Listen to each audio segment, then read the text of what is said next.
paz, igreja do Senhor Jesus, igreja aqui presente, igreja online, que a paz do nosso Senhor e Salvador eterno esteja abundantemente sobre sua vida, sobre seu lar. Espero que todos estejam bem. Nós queremos mandar um abraço para quem está online. Alguns dos nossos irmãos estão viajando, estão nos assistindo, entre eles o pastor Michel. E alguns estavam indispostos, aí eles preferiram ficar ausentes por causa desse tempo que a gente está vivendo, mas, graças a Deus, nós estamos aqui com essa tecnologia que favorece tanto aqui quanto as pessoas assistirem remotamente. Na semana passada, para quem não estava aqui, a pregação foi sobre a parábola do bom samaritano, né? E não sei se vocês lembram, eu fui imitar o doutor da lei, com aquela voz grossa dele. E aí a minha voz essa semana ficou grossa também. Estou falando diferente. Mas para a honra e glória do Senhor, eu vou tocando assim mesmo. Vocês vão acostumando com a minha nova voz, tá bom? Hoje nós vamos falar de um tema que às vezes é até tabu. Determinadas igrejas não gostam muito de citar esse assunto. Está em Lucas, capítulo 16. E, como vocês sabem, eu gosto muito de estudar a Bíblia, porque eu gosto de ensinar as outras pessoas a descobrirem coisas nesse tesouro que é a Bíblia.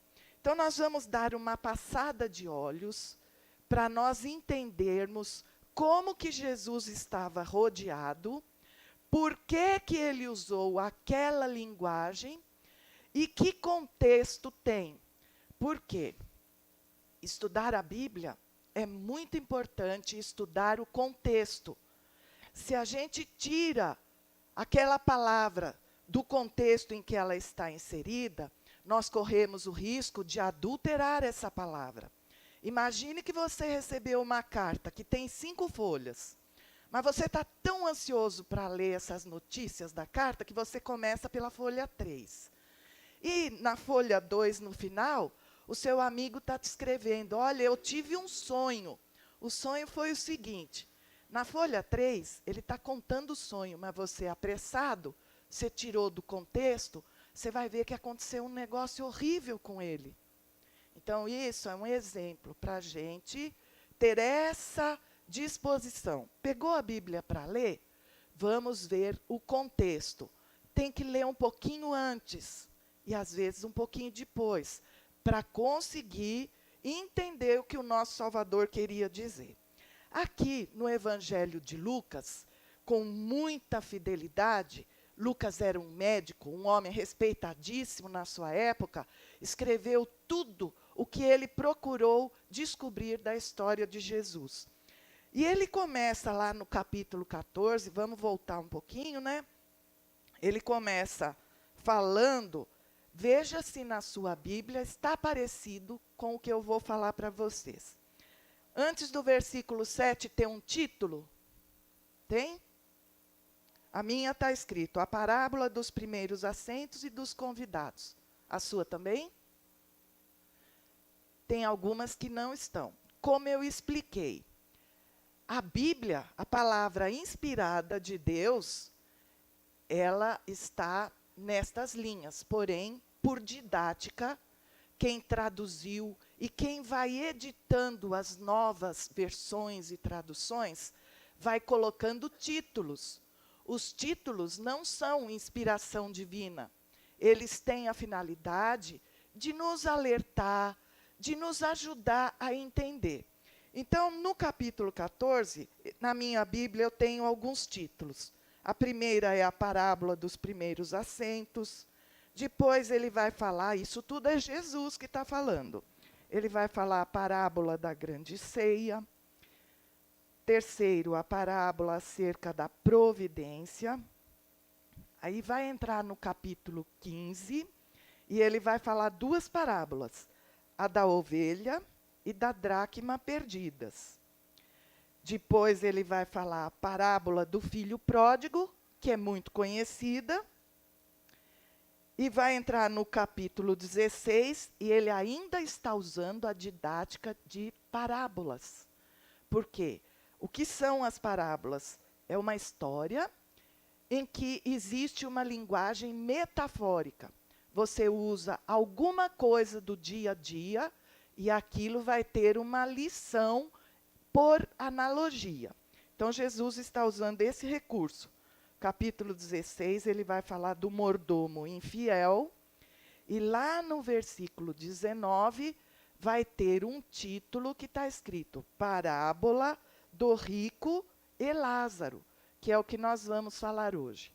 Porém, nós vamos ver, que eu vou explicar mais para frente, quem pegou essa edição da Bíblia, ele achou que era bom escrever que era parábola, mas isso não é uma parábola. Nós estamos em um contexto que Jesus está falando várias parábolas, mas esse daqui é um acontecimento real. Ah, e a Bíblia está adulterada? Não. Lembrem-se da palavra da semana passada. Está escrito parábola do bom samaritano, e em nenhum momento o texto chama o samaritano de bom, embora ele seja extremamente bom. Volta um pouquinho. Lá no capítulo 15, quando na minha Bíblia está escrito parábola do filho pródigo, em nenhum momento o texto dessa parábola, Jesus usou a palavra pródigo. Embora essa palavra ela esteja insinuada, porque o que é pródigo? É alguém que é abundante em alguma coisa. Então, eu conheço pessoas que são pródigas em ajudar ao próximo. Elas são abundantes. Juridicamente, quem faz direito sabe.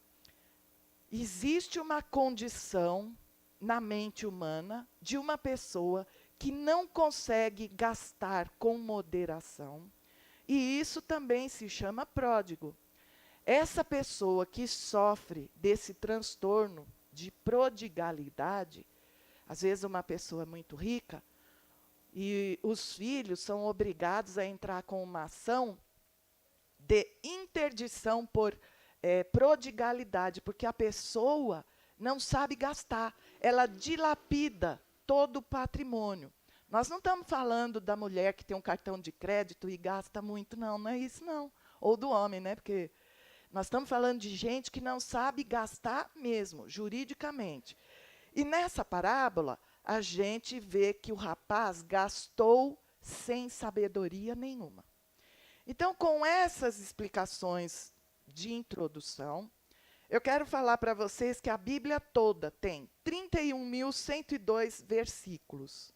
Alguns assuntos a Bíblia dedica bastante versículo. Fé, que é um tema importantíssimo, são 212. Salvação, 218. Oração, 500. E sobre dinheiro, 2.085 vezes nós temos versículos na Bíblia. Ah, por quê? Porque o dinheiro é mais importante? Não. Porque o dinheiro é mais favorecedor da pessoa se deixar levar. Aliás, quem conhece aquele versículo que o dinheiro é a raiz de todos os males, que está na Bíblia? Quem conhece? Eu estou enganando vocês, olha lá. O que está escrito na Bíblia? O amor ao dinheiro. O dinheiro não é a raiz de todos os males, não. O dinheiro é bom. O dinheiro, sendo gasto de uma forma boa, o dinheiro é para abençoar. É o amor ao dinheiro que é a raiz de todos os males. Mas isso é fácil da gente cair. É igual falar a arca de Moisés. A gente não acha errado, mas a arca é de Noé. A gente está acostumado, mas acaba errando um pouquinho. Então, vamos voltar ao contexto. O que Jesus estava falando? Primeiro, ele começou lá no 14:7. Quem era a plateia dele? Ele disse aos convidados que estavam, pessoas que estavam ouvindo ele. Aí, quando ele vai falar o capítulo 15, o capítulo 15 nos informa que a audiência dele estava sendo composta de publicanos, que eram os cobradores de impostos, e toda a raça considerada pecadora. Então, tudo que você imaginar de gente pecadora era a plateia de Jesus. E você vai ver que tem muito a ver ele contar a parábola da ovelha perdida e da dracma perdida, porque a plateia dele era considerada a ralé, aqueles que não mereciam salvação. Então ele está falando para essas pessoas, vai para o capítulo 16, e ele está agora falando para os seus discípulos. Ele vai contar uma parábola para os seus discípulos. Porém, nós vemos no versículo 14 que os fariseus, os doutores da lei, estavam no meio. Então, ele tem que falar uma mensagem que alcance A, B, C, D, vários tipos de pessoas. E Jesus era espetacular. Ele tinha uma didática, uma inteligência, concatenava todo o discurso dele. O que ele estava falando? Ele veio construindo um raciocínio naquela plateia. E eu vou fazer saltar aos olhos da gente que raciocínio era esse. Então, nós vamos pincelar alguns versículos. O capítulo 15, versículo 13, ele está falando do filho pródigo, que desperdiçou seus bens indevidamente. Então, começamos a levantar o material do contexto. No capítulo 16, versículo 1, ele vai falar do mordomo infiel, e esse mordomo foi acusado de dissipar os seus bens. O primeiro gastou os seus bens indevidamente, o segundo foi acusado de dissipar os bens do seu senhor. No 16:2, ele continua falando que o patrão chega para o mordomo e fala: dá contas da tua mordomia. Essa frase, por exemplo, ela se enquadra a todos nós, porque nós somos considerados pela Bíblia mordomos do Senhor. Tudo que nós temos, nós recebemos por mordomia. Quer dizer que eu não sou dona da minha vida, não sou dona do meu marido, dos meus filhos, do meu carro, da minha casa. Eu sou mordoma. Deus me deu esses bens para eu administrar. E aí, quando ele fala, dá contas da tua mordomia, o que quer dizer isso na Bíblia? Ó, você vai morrer. Agora chegou a hora de você prestar contas. E isso é o que vai acontecer invariavelmente com todo homem, ser humano que pisou nessa terra. Nós vamos ter que dar contas no tribunal de Cristo, que está lá em 2 Coríntios 5:10, depois você pode ler, onde lá fala que todos devemos comparecer ante o tribunal de Cristo, para que cada um receba segundo o que tiver feito por meio do corpo, ou bem ou mal. Não é para ser condenado. O tribunal de Cristo é para galardões. A Bíblia fala de 5 coroas como galardão: coroa incorruptível, coroa da vida, coroa da justiça e coroa da exultação. Se depois do culto alguém ficar com alguma dúvida e quiser as referências, pode vir me procurar que eu dou.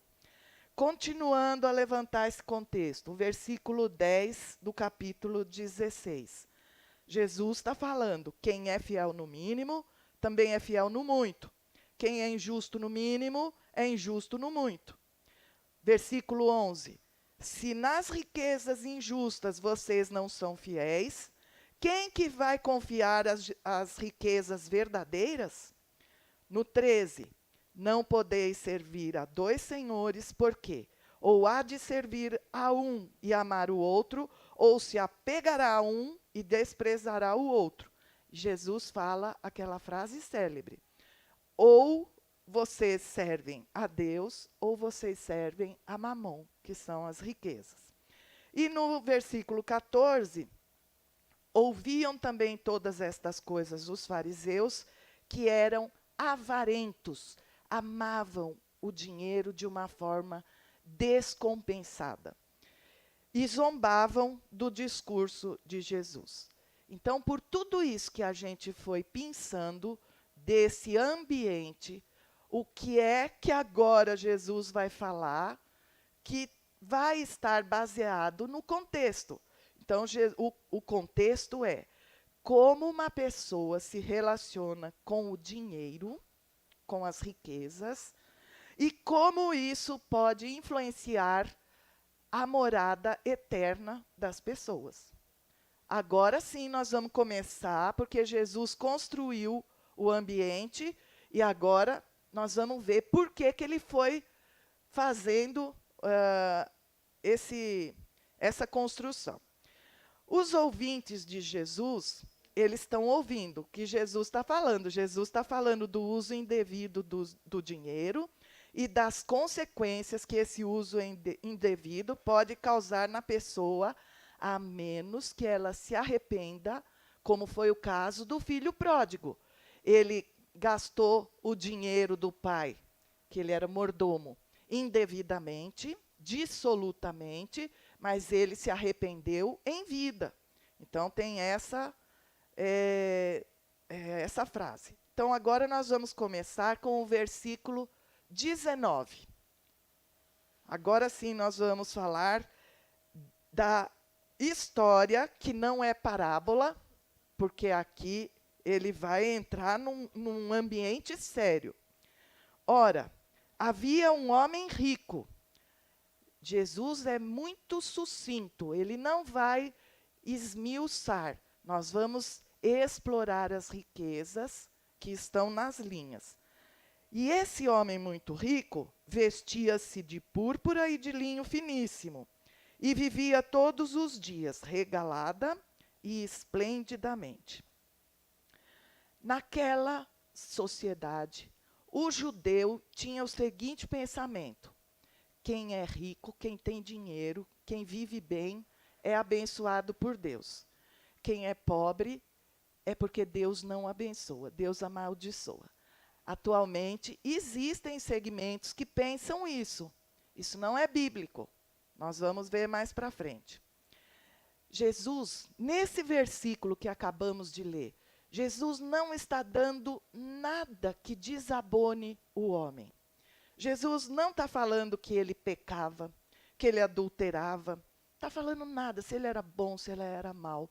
Jesus está destacando a riqueza dele e a forma que ele se vestia com pompa.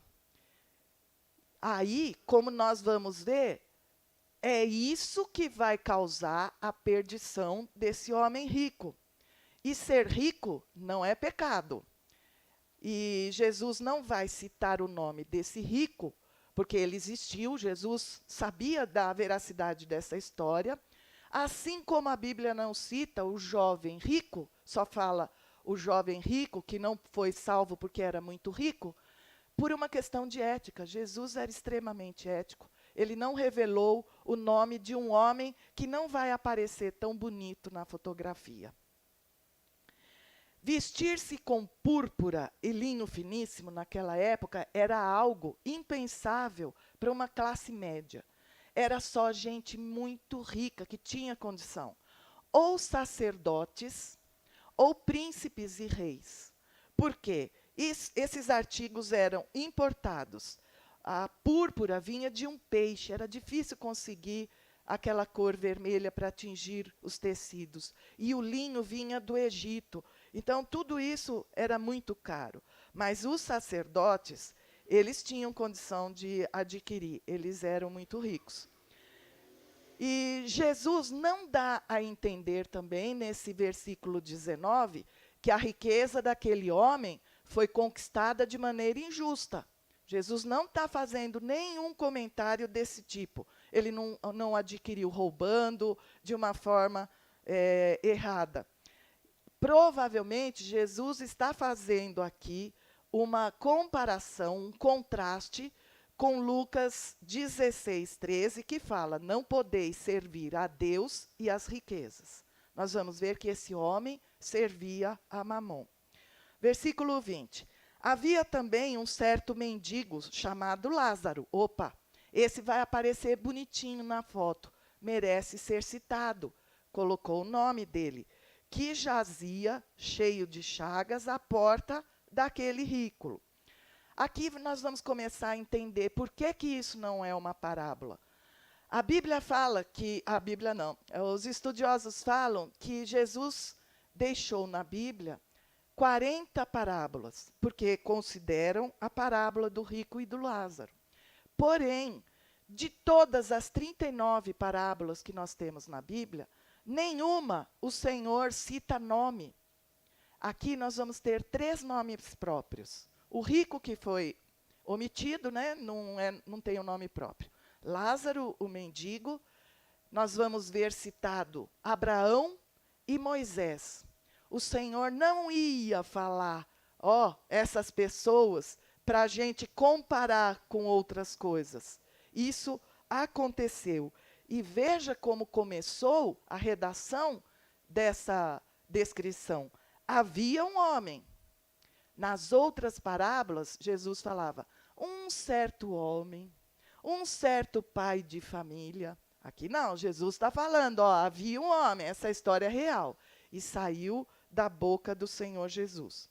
Quando Jesus fala, aqui na nossa tradução, mendigo, é para destacar, quando o tradutor, ele se viu lá com o léxico, ele pegou a palavra em grego, que significava mendigo, pobre, e ele optou por colocar na nossa língua portuguesa mendigo. Mas aqui também pode ser um homem extremamente pobre. E além de pobre, ele era doente. E esse homem, ele era levado, como todo necessitado, como ele estava cheio de feridas, ninguém dava emprego para ele. O que ele pensou?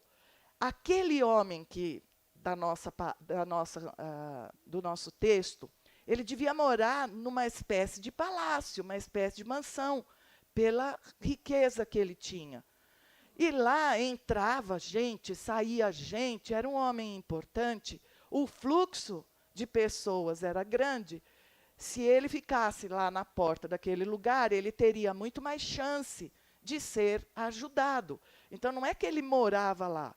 Ele era levado, ou ele ia com as próprias pernas para aquele local, porque afluíam muitas pessoas e ele tinha mais chance de receber uma ajuda. A Bíblia não fala se o rico ajudava ele, porque dependendo do rico, se ele pensava como um autêntico judeu, ele podia pensar, esse homem é amaldiçoado por Deus, eu não vou abençoar a vida dele para não contrariar os desígnios de Deus, uma forma totalmente errada. Um vestia púrpura e linho, o outro na pele tinha feridas. Jesus vai sempre falar, esse está de um jeito e esse está o oposto. Sempre Jesus vai trabalhar com o oposto. Algumas pessoas, elas ficam mais próximas de Deus quando elas não têm nada. Dependendo da pessoa, e só Deus conhece o coração, às vezes Deus não pode dar um carro importado, uma casa na praia, um rancho na beira do rio, porque essa mordomia vai tomar o coração da pessoa. Então, nós temos aqui um caso para a gente estudar. Versículo 21. E desejava alimentar-se com as migalhas que caíam da mesa do rico, e os cães vinham lamber-lhe as chagas. É claro, ele via descer aqueles carneiros, aquelas carnes bonitas, eles iam entregar e ele ficava só olhando aquela comidança lá, entrar na casa do rico. E ele devia pensar, nossa, se sobrasse um filezinho, um ossinho, eu ia pegar. E talvez pegasse, né? E o contraste também aqui está falando. Os cães, havia muitos cães de rua, naquela sociedade. As pessoas eram pobres, os cães eram famintos, mas Jesus está usando esse exemplo para mostrar cães compassivos, ao contrário de gente dominada pela avareza, que não conseguem ter a misericórdia. Ser pobre, eu sei que existem correntes hoje em dia que proclamam que o cristão, o homem de Deus, mulher de Deus, tem que ter uma vida ampla. E, às vezes, essas pessoas analisam o tudo posso porque, como que é aquele versículo? Tudo posso naquele que me fortalece. Vai no contexto para você ver. Tudo posso quer dizer até passar necessidade. Não quer dizer que só posso coisas boas. O Senhor é meu pastor e nada me faltará. Nada. Não vai faltar luta, não vai faltar comida. São coisas boas, mas tem coisas, não vai faltar luta. O Senhor continua sendo seu pastor e nada vai te faltar, porque precisa ter essas coisas para desenvolver o nosso caráter. Em Apocalipse 7,16, e quando está falando da morte de mártires no período da grande tribulação, o anjo tá falando que aquelas pessoas, quando ressuscitarem, nunca mais terão fome, nunca mais terão sede. Nem sol, nem calma alguma cairá sobre eles. Por que nunca mais? Porque morreram de fome e morreram de sede. São os mártires. Então, não caia nessa. Quando você ouvir pregar, quem é de Deus tem que ser próspero. Existem regras, Deus tem planos de prosperidade e paz para nós. Só que o pobre, aquele que está passando por uma luta muito grande, ele ouve isso e ele fala, Deus está amaldiçoando, e isso não é bíblico. Irmãos, eu já fui pobre, feito Lázaro. Nós necessitávamos que alguém desse a comida.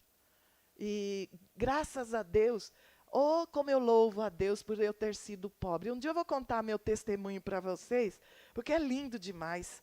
Como Deus foi acrescentando os tijolinhos e mudou a nossa sorte. Versículo 22. E aconteceu que o mendigo morreu. Quer dizer, o mendigo foi primeiro. Agora, o contraste vai inverter. O mendigo que morreu foi levado pelos anjos para o seio de Abraão, uma expressão judaica que mostra intimidade com alguém. E morreu também o rico e foi sepultado. Você percebeu que o tom já diferenciou entre um e outro? E aqui Jesus, embora ele esteja num contexto que ele está tratando de dinheiro que domina as pessoas e pessoas que não sabem administrar com sabedoria a mordomia que Deus lhes dá, Jesus vai nos trazer grandes ensinamentos. O que acontece após a morte? Então, o Lázaro foi sepultado, a Bíblia não está falando, mas era um costume judeu enterrar todo mundo. Eles tinham e têm até hoje esse costume. Só que deve ter sido sepultado no Candongas. E o rico, onde que é o cemitério mais rico aqui? Eu não sei, São João, não sei. O rico teve outra sorte. E aqui o Senhor vai começar a fazer as diferenças entre salvo e perdido. Há uns 12 dias atrás, faleceu uma pessoa e a família pediu que eu fosse fazer o culto fúnebre e era uma pessoa salva. E como é bom fazer um culto fúnebre de alguém que foi salvo. Muito diferente de quem não é salvo. E esse homem que faleceu, ele era estrangeiro, e no leito, a filha dele estava lá com ele no quarto, e ele perguntou para a filha dele, Hija, quem são estes homens que estão acá no quarto?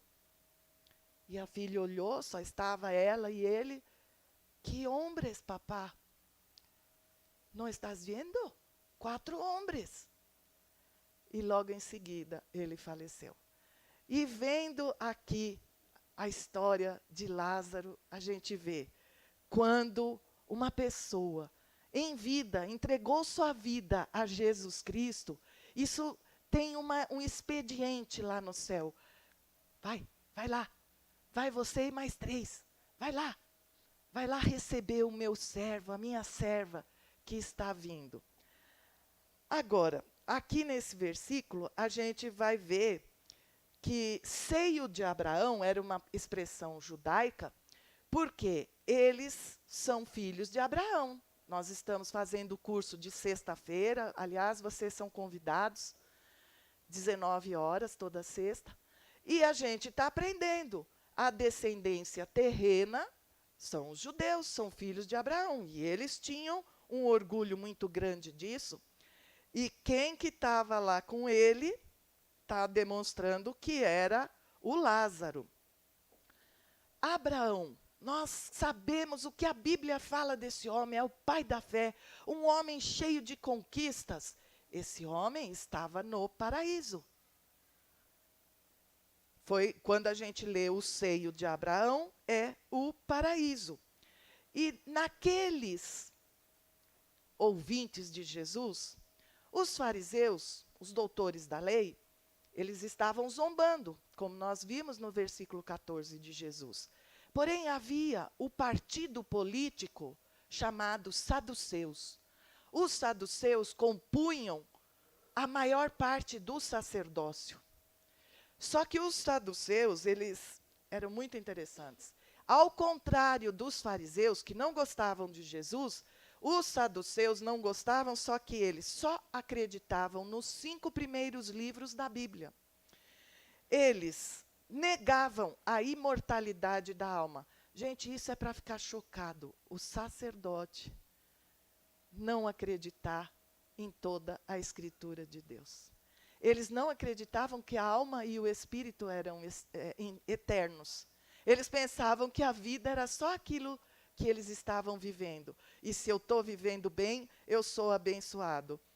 Eles não acreditavam na ressurreição, não acreditavam que haveria juízo final, e eles não acreditavam nem em anjos e nem em espíritos. Se o nosso homem rico, por ser rico, a história fala que para vestir púrpura e linho fino e comer daquele jeito, só os sacerdotes e os príncipes e os reis. Então a gente pode imaginar, este homem era um saduceu.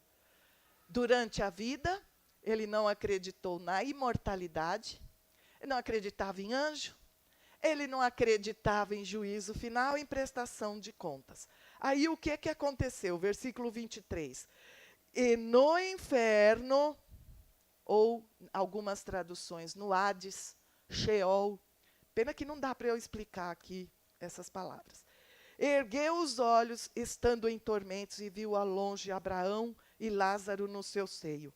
Aqui começou a esquentar. Inferno existe. Foi Jesus que mostrou. Por isso que não é parábola. Alguns anos atrás, e põe tempo nisso, tinha um seriado, não sei quem daqui vai lembrar, O Túnel do Tempo. Quem lembra? Ninguém. Ah, não, 2 pessoas, que bom. O Túnel do Tempo, os 2 protagonistas entravam num túnel, era preto e branco isso. Isso era futurista. E conforme eles entravam, os cientistas mexiam na máquina lá, e eles começavam a viajar no tempo, e mostrava eles assim, de ponta cabeça, e de repente eles eram jogados num lugar. E cada episódio, eles caíam na época da rainha Cleópatra, outra vez eles pegavam Alexandre o Grande, o túnel do tempo estava descontrolado, e eles não tinham noção de onde iam parar. E eu fiquei imaginando esse rico aqui. Está lá, está passando mal, de repente, igual o túnel do tempo, começa aquele reboliço. E aí ele caiu num lugar. E logo que caiu, opa, é imediato. Não demorou. O tempo que ele estava sendo velado lá no caixão, ele já estava no túnel do tempo, indo para esse lugar. E aí ele chega lá e já começa a sentir um calor. E nas poucas revelações que Jesus fala, nós vamos ver. Além do calor, é longe do paraíso. Por quê? Ele olhou para cima, quer dizer que o inferno é para baixo. O paraíso é para cima. O lugar era de tormento, tinha fogo e era separado do bem bom por um grande abismo. E nós vamos ver que esse lugar não tem escapatória e que essa palavra tormentos é uma palavra aplicada a pessoas que estão sofrendo tortura. Pegar uma agulha, enfiar debaixo da unha. Esse é o tipo de palavra usada para traduzir tormento. E ele está lá, agora ele já é ex-rico. A riqueza passou. E ele viu quem? Abraão. Ele reconheceu, embora Abraão tenha vivido séculos antes, ele reconheceu tanto Abraão quanto o Lázaro. E isso é muito comum. Os discípulos, quando viram no Monte da Transfiguração Moisés e Elias, eles nunca tinham estado com Moisés e Elias, e eles reconheceram os dois. Então, esse lugar, as pessoas vão se reconhecer. E ele viu só Abraão, mas no paraíso, se você for ler depois em casa Lucas 13, 28, Jesus está dando um sermão lá, falando da porta estreita, e Jesus fala o seguinte: ali haverá choro e ranger de dentes quando virdes Abraão, Isaque e Jacó, e todos os profetas no reino de Deus, e vós lançados fora. Então, Jesus gostava de falar do inferno. Ele não tinha medo de falar em inferno, não. E aí, ele está lá e nós vamos ver o contraste entre os papéis, porque Lázaro está no seio de Abraão. E aquele homem, ele era da descendência de Abraão. Se alguém tinha direito de estar no seio de Abraão, era ele. Ele era judeu. E aqui, por essa palavra do Senhor, a gente também vai ver uma outra teoria que alguns estudiosos falam, o sono da alma. Irmãos, a alma não dorme, não, nem a alma, nem o espírito. O corpo, quando morre, vai para a terra. Alma e espírito não dormem. No Monte da Transfiguração, quando Moisés estava lá com Elias, ele chegou assim, ó. Ai, que sono, onde que eu estou? Me acordaram? O apóstolo Paulo, quando falava, eu tenho vontade de estar com o Senhor. Estar com o Senhor para quê? Para dormir? Não. Porque lá é muito melhor. Eu fui arrebatado até o terceiro céu e lá eu vi coisas, Paulo falando, que são impossíveis. Eu não posso nem falar para vocês as coisas que eu ouvi lá. Inefáveis. Você acha que Paulo foi lá e ficou dormindo? Esse negócio de falar sono da alma é porque algumas pessoas pegam o versículo que está se referindo ao corpo, que é sepultado, e é claro, o corpo fica lá na terra, está lá dormindo, porque nós já estudamos que haverá ressurreição. Então, nós vemos lá a posição de paraíso e inferno, sempre contraste. Versículo 24. Tomar um golinho de água. E clamando, disse: Pai Abraão, claro, ele achava que ele era filho, e era mesmo.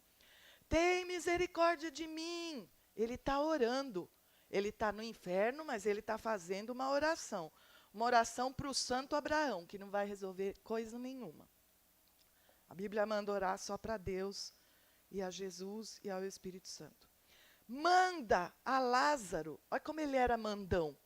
Manda Lázaro. O Lázaro é empregado dele, que molhe na água a ponta do seu dedo e me refresque a língua, porque estou atormentado nessa chama. Ele tinha consciência de tudo. A pessoa que está no inferno, ou que vai para o inferno, tem consciência. Ele se lembrava que ele era judeu, descendente de Abraão, e que ele era religioso, porque ele enxergava a figura de Abraão como alguém mestre. E apesar dessa oração, lá não se atende oração nenhuma. O tempo de orar é aqui. Agora é tempo de orar. Ora, meu irmão, ora. O rico, ele não pede para o Abraão, me tira daqui.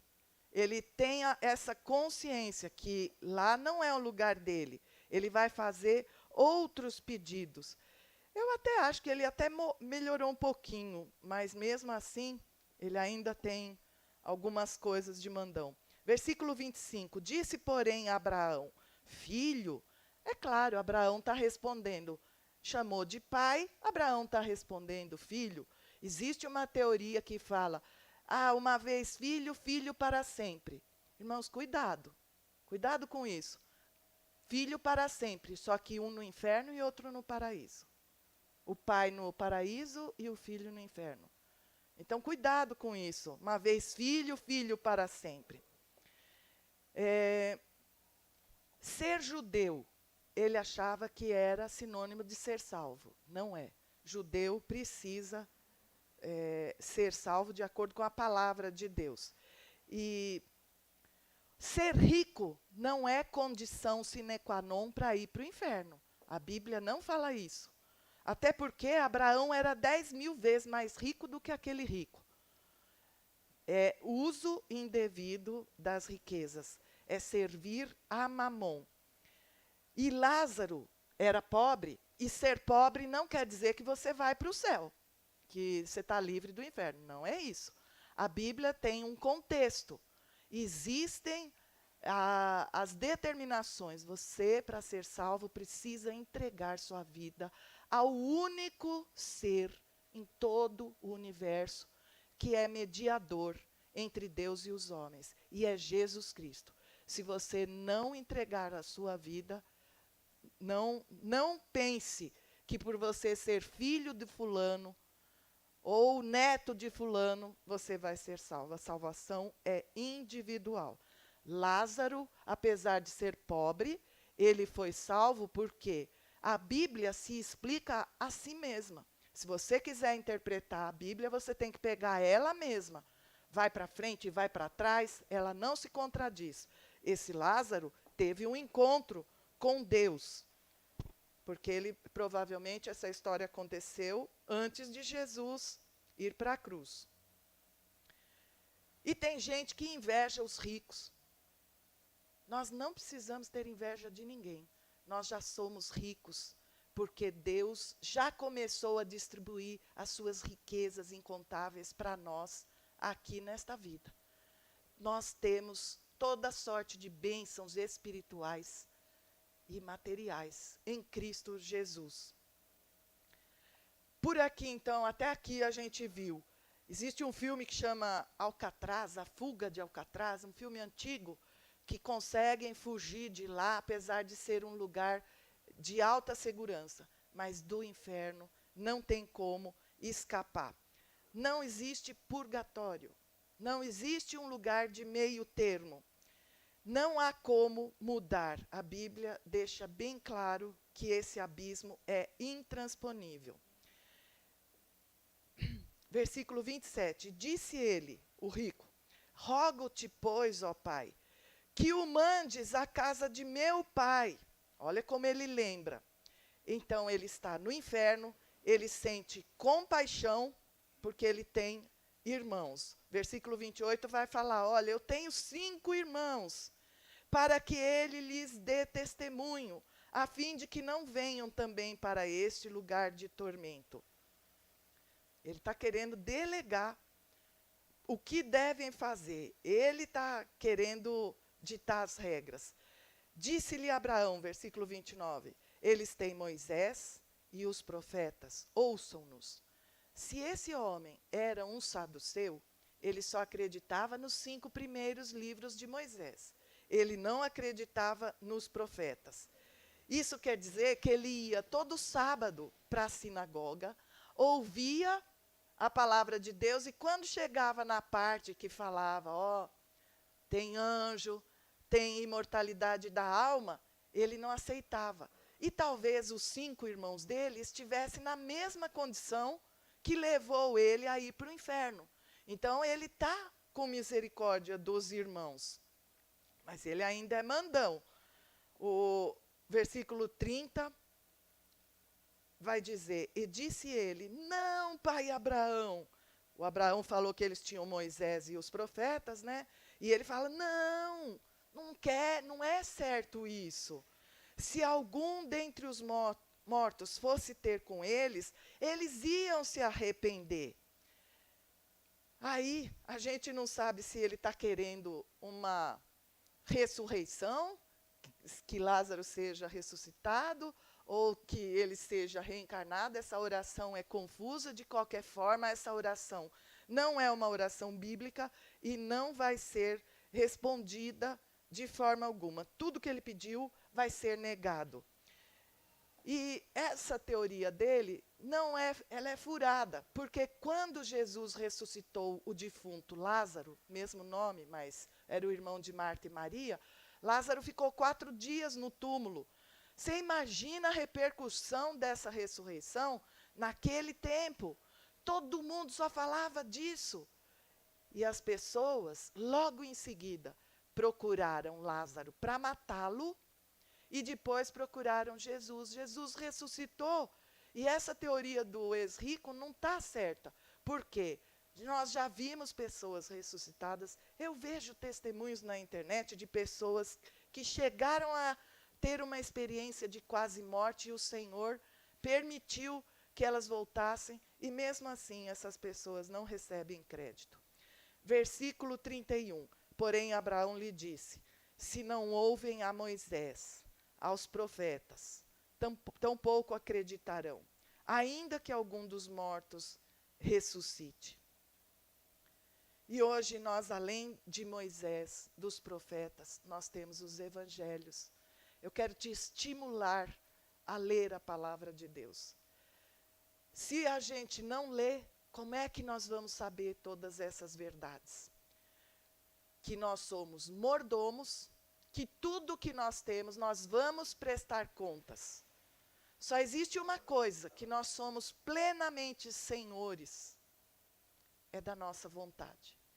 Nós somos coroados com o livre-arbítrio. Então, eu posso escolher o que eu quiser. E a Bíblia deixa claro. Existem 2 opções para o fim do corpo. A alma vai continuar. Vai ter um túnel do tempo.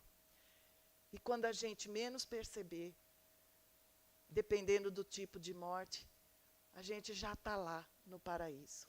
Ou como o rico. E Deus não é injusto porque Ele coloca um inferno. Porque Ele alerta.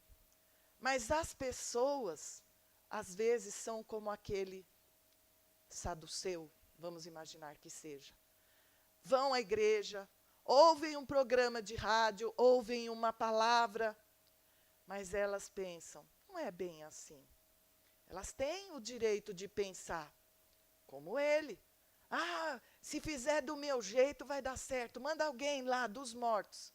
Não, o jeito já está na Bíblia. O jeito é o jeito que o Senhor escolheu. E todos nós, um dia, prestaremos contas. E graças a Deus, por esse meio que o Senhor escolheu. Ele não é injusto, ele é justo, porque ele alerta. Só que cada vez menos a gente prega para as pessoas lerem a Bíblia, para serem instruídas pelo Espírito Santo. Aqui existem mistérios e mais mistérios que a gente pode viver. A vida que nós vamos ter na eternidade antecipada com esta palavra. A palavra de Deus é o tesouro maior. Eu quero te incentivar.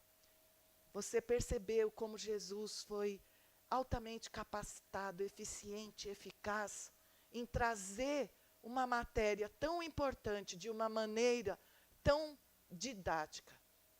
Pegue na sua casa, comece a reestudar esse tema. E se ficou alguma coisa que você gostaria de tirar, uma pequena dúvida, venha agora no final do culto que a gente pode falar. Quero te convidar para ficar em pé e quero reforçar. Não deixe para um momento que já não vai ser mais possível. Tenha um encontro com o Salvador o quanto antes, para ser totalmente revigorado, totalmente modificado. A Bíblia fala, se alguém não nascer de novo, não pode ver o reino de Deus. Esse nascimento é um nascimento espiritual. Pense nisso. Não existem planos que as religiões pregam. É o que a Bíblia prega. Jesus, ele ensinou, ele é o caminho, a verdade e a vida. Enquanto é tempo, aceite ao Senhor Jesus. Senhor nosso Deus, graças te damos, ó Pai, porque enquanto estudamos a tua palavra, Senhor, conseguimos quase que ouvir a tua voz ministrando para aquela multidão. E da mesma forma, Senhor, é como se estivéssemos dentro daquela multidão, inseridos. Somos um da multidão, Senhor. As tuas palavras entram no nosso coração e elas produzem vida.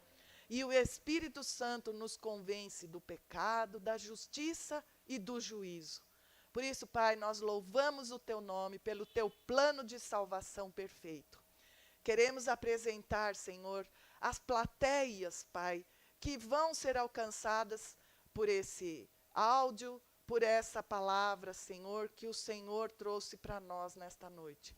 Que o Espírito Santo continue ministrando nas nossas vidas, para que nós não sejamos servos de Mamon, mas que entendamos, Senhor, que somos mordomos, e que um dia alguém vai nos dizer, apressa-te, porque eu quero pedir conta da tua mordomia. Senhor, queremos estar com as mãos cheias, Pai, de coisas boas, de frutos do Espírito Santo. Queremos apresentar a Deus, Pai, tudo que fizemos para o teu reino expandir, da forma, Senhor, que administramos tudo que o Senhor nos deu.